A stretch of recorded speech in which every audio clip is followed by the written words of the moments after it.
And I remember a moment in time where he was sitting in the garden one day, and I walked past, having just spent maybe an hour or two in that morning in his class.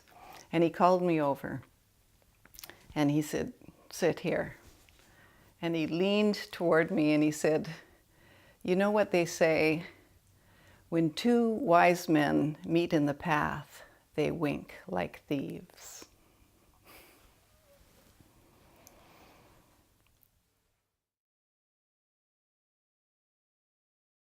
Somehow meeting again. He said something like that in the inscription in one of the books that he gave me. He said something about meeting again this lifetime. Felt like a contract we had, actually.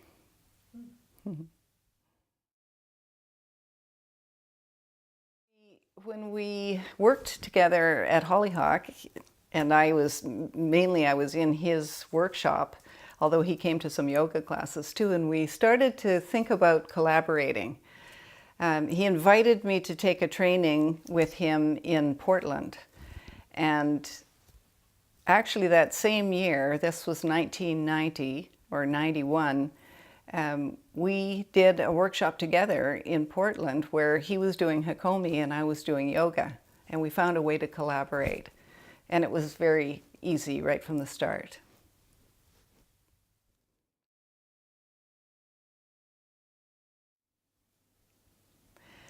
The training that I did with Ron, first of all, and started in 1991, was actually a 6-month, 3 days a month, called a Pro Skills training. It wasn't a 3-year training, it was a 6-month training, and he was a trainer alternating with John Eisman, one of the other Hakomi Institute trainers. I did that actual training with him twice. The second time I was invited to be one of the assistants on the training. And then following that, in about 1995, he asked me to be a teacher on a 3-year training. And we did this wonderful training that brought 24 people together for a month in the summer for 3 years in a row. We called it the Jupiter group because I think the comet was prominent in the sky during that training. And Ron was the main trainer.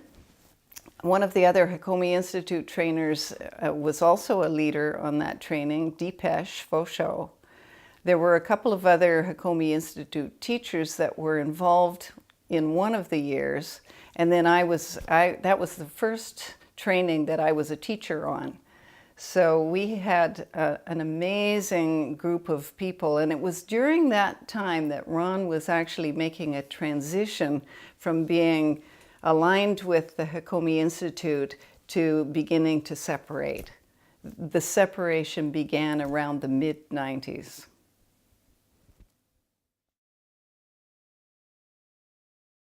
There was one young man named Richard Silverman who lived in Ashland, where Ron lived, who was often an assistant with Ron in the training. And the more I started teaching with Ron and began to co-lead with him, Richard was also involved as an assistant and as a co-leader in some of those trainings.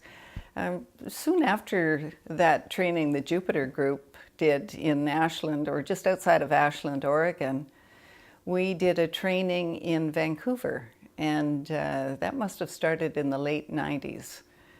And Richard Silverman was an assistant, I was a co-leader, and it was about that time that Ron really ceased teaching with Hakomi Institute trainers. That was the beginning of our alliance and teaching partnership.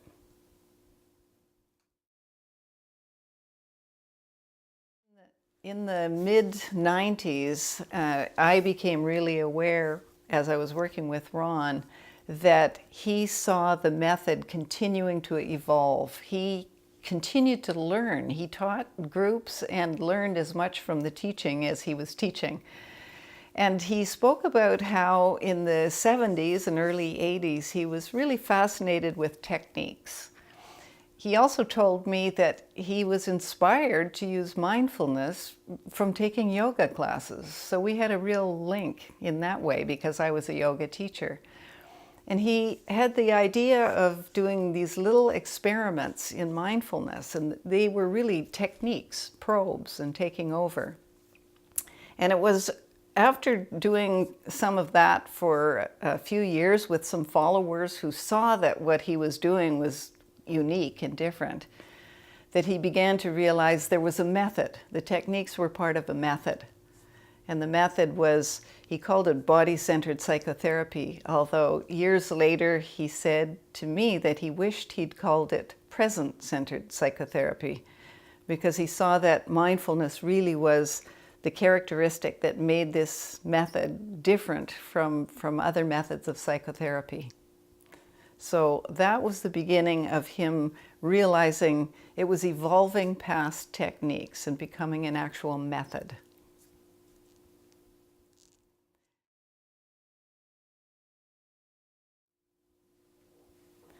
The method was one of assisted self-discovery, and that became more and more clear as the method evolved, as Ron was teaching it.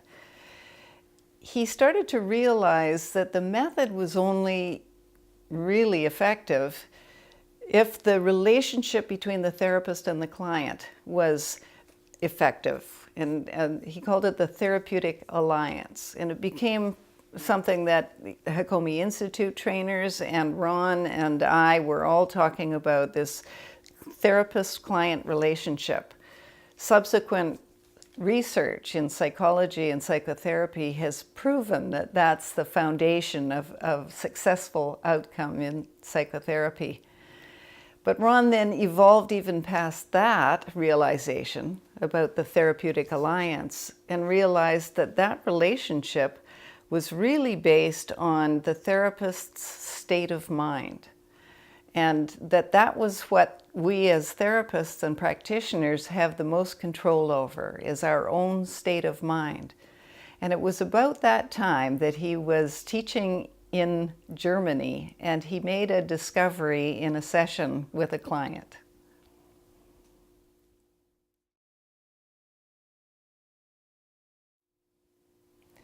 The way Ron tells the story about what happened in Germany is that he was working with a client with a translator because he didn't speak German. And he became confused with what the fellow was telling him. He started to lose the story. He was listening to the translator, he was tracking the client, and he got lost. But knowing Ron, he was trying to fake being present and understanding, apparently. So he continued to look at the client, and he began to notice, since he wasn't following the story, what a beautiful presence this man was. What a lovely being he had the honor of sitting with. And he began to feel very nourished just by the privilege of sitting with this man who was telling his story. But as Ron became more and more, in his words, nourished by simply being present with him, this man somehow felt what was happening for Ron, and he began to deepen into his feelings. And of course, that nourished Ron even more. And he described it as a feedback loop. The more he felt nourished by being with the guy, the more the fellow deepened into what he was really feeling. And it became the basis of what Ron subsequently called loving presence.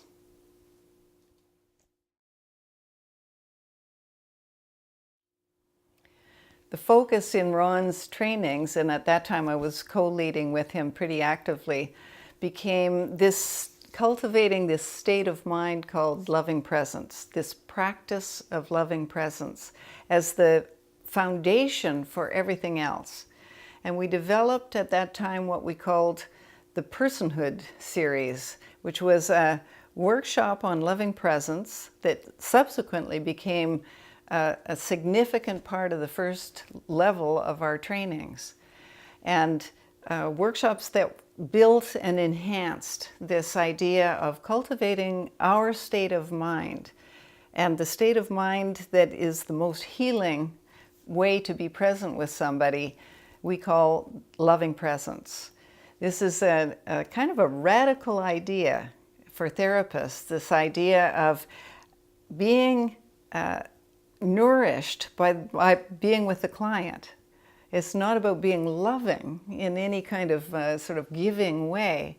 It's about realizing what a privilege and an honor and a beautiful moment it is for us to just be present with someone who's opening themselves to us. That it's completely about being nourished and letting ourselves receive the nourishment from being with somebody. And when we take in nourishment in that way, and Ron called it non-egocentric nourishment, we're not patting ourselves on the back for what a wonderful job we're doing. We're just realizing, like beholding an amazing sunset or holding a beautiful infant, that it's just a gift to us. It's like grace. And we fill up with that nourishment. And Ron talked about beaming it back. When we beam it back, whether we say anything about it or not to the person we're with, they feel it. They feel it and they open even more. And it becomes a wonderful healing experience for both of us. It's not just a one-way healing that's going on. And this became fundamental to the way we teach Hakomi and the invitation to learn.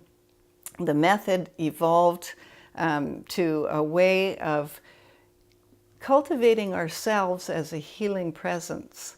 And therefore, the whole method, experiments in mindfulness for self-study, became about us, learning about how to become the kind of presence in any relationship, the therapeutic relationship, our relationships at home, our relationships with ourselves, that allows healing to happen spontaneously.